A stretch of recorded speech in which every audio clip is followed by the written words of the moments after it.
Okay guys, so welcome back to another video. Today we'll be doing the May-June 2022 Management of Business Unit 2 Paper 2. Let's get right into it. Module 1, Production and Operations Management. The scenario says Bob Anderson is the owner of Andy's Beverages. The firm produces drinks from locally grown fruits and vegetables for the domestic and overseas markets. There is increased demand for the local products. Bob therefore wants to add a new line of product called nutraceutical juices. And this beverage is currently used the batch production process. In order to meet the expected demand for the new product, Bob will have to find a new location for the business. 1A says define the term batch production. Batch production refers to the production of a group of identical products that goes through the production process at the same time. Another question says or wants us to outline one cost factor that Bob will have to consider when relocating Andy's beverages.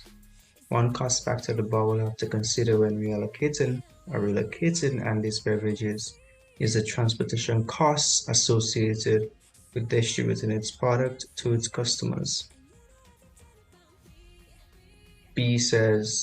Part B says, Bob wants to know if the fixed layered strategy for the product expansion he's planning would be best for the business. Explain two advantages and one disadvantages to the firm if Bob chooses to use the fixed layer strategy for the proposed expansion. For Bob, the firm will be better positioned to attract all the necessary factors of production, for example, labor and capital, in order to produce its final product in the most efficient manner possible if the fixed layer strategy was chosen. Additionally, the firm will be able to save on transportation costs associated with the movement of raw materials from one department to another, as the final product will be transported to wholesalers or the warehouse with the intention of selling to final consumers.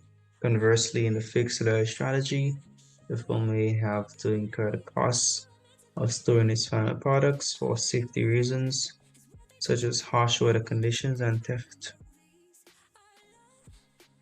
Yes. Raw materials. Yes. We should fix that right now. Yeah.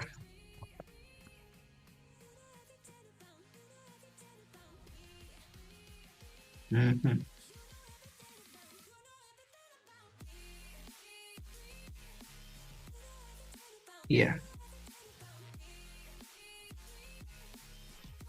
Part C, Andy's Beverages decide to use a critical path method to estimate the time required for nutraceutical juices project.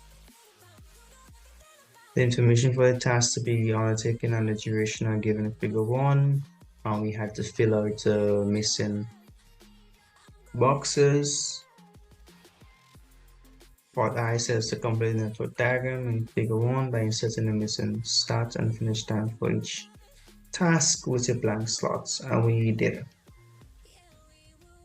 Part 2 wants us to state the length of the project in weeks. It's 25 weeks. The length of the project is 25 weeks.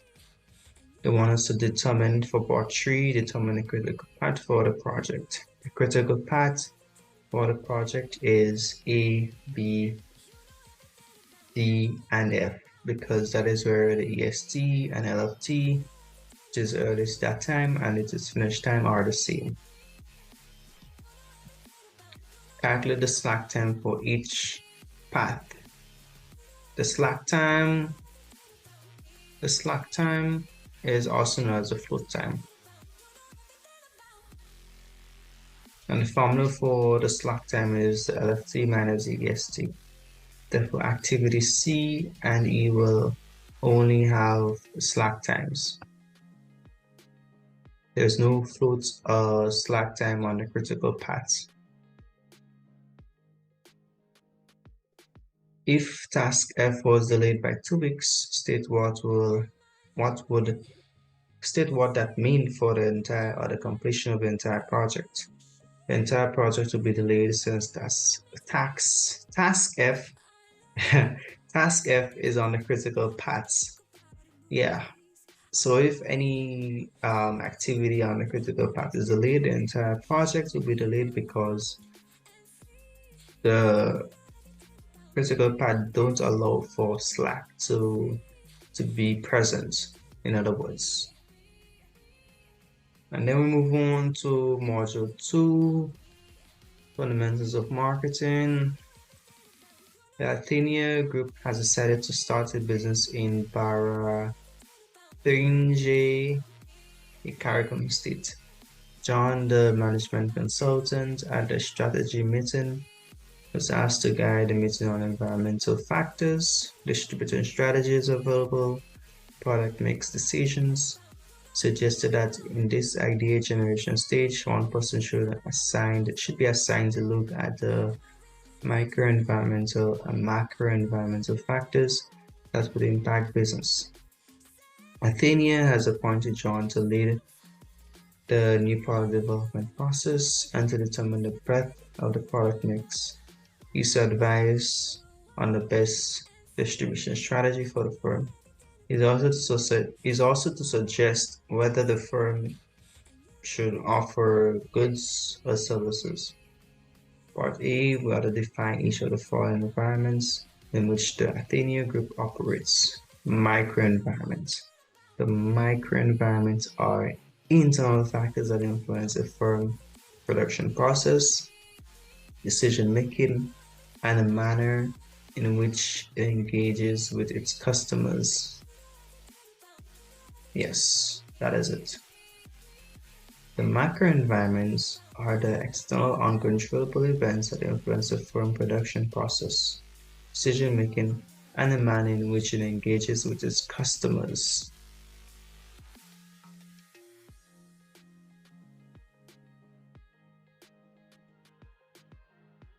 It'd be another N right here. Yeah. Part B, explain 3 ways in which John could complete the idea generation stage of the new product development process.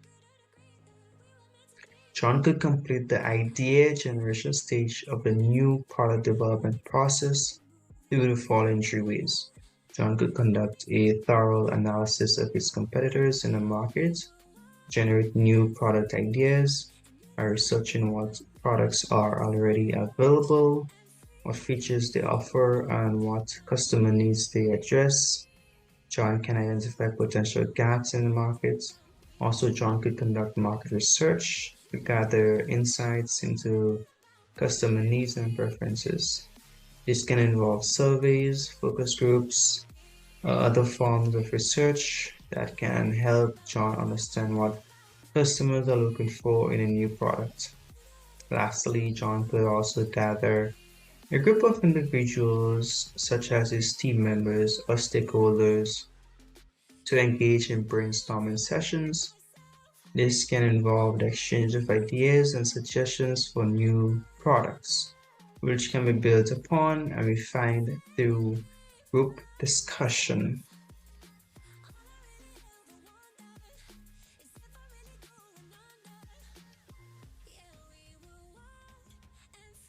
Part C says the new product development team, headed by John, reported to the executive management of Athenia that the product with the greatest potential for high volume sales in the shortest time is an energy drink. This was determined by the market research, which indicated a high demand for the product.